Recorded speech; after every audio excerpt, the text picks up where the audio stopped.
Good morning sir. হ্যাঁ হ্যাঁ, good morning good morning good morning ছোটবেলা। কে ছোটবেলা বলে? আমি শুনতে পাইছি। কে বললো ছোটবেলা? ছোটবেলা কে বললো? স্যার আপনাকে খুব টায়ার্ড লাগছে, আপনি একটু জল খাবেন? আরে না না না না, ঠিক আছে ঠিক আছে। এটা গিয়ে পুরো ল্যান্ড করে ওই টাকলাটা টাকে। ছোটবেলা মানে আজ স্নান করেনি। কে বলে স্নান করেনি? হ্যাঁ আমি স্নান করেছি, তোরা জানিস? হ্যাঁ সব করে শাসন করে দেবো একদম। স্যার আমি বাড়ি থেকে 1 গ্লাস তেল এনেছি, আপনার পায়ে একটু মাখিয়ে দিই। পায়ে তেল দেবে বলছো? আচ্ছা ঠিক আছে, দিয়ে দাও দিয়ে দাও। না এরকম নোংরা নোংরা আওয়াজ বার করতে। হ্যাঁ আমার সামনে বল, সামনে বল। এমন চাটকাবো না। স্যার আপনার চুল, স্যার আপনার চুল পুরো কালো হয়ে গেছে।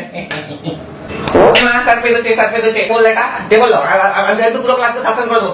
পুরো চিংড়ি মাছের বাজারে পুরো ক্লাস শাসন করে দেবো। স্যার আমি টিফিনে ময়দা মেখে এনেছি, আপনাকে একটু গরম গরম লুচি ভেজে দিই। লুচি খেলে না হঠাৎ গ্যাস হয়ে যায়। একটু পরোটা ভেবে একটু পরোটা শিখে দাও না, হয়ে যাবে হয়ে যাবে। পরোটাও করে দিতে পারি, অসুবিধা নেই। স্যার স্টারবাকসের কফি এনেছিলাম আমি, আপনি একটু খাবেন? কি ভেবে তোর বউ বাচ্চা করে দাও? যাচ্ছে এবার হেড স্যারের কাছে। পুরো ক্লাসকে যদি আমি সাসপেন্ড না করে দিতে পারি সেটা তো আমার নামও চম্পা স্যার নয়। আমার লাইফে দেখা সব থেকে বাজে ব্যাচ, সব থেকে বাজে। এর থেকে বাজে ব্যাচ আমি আগে পাইনি কোনোদিন।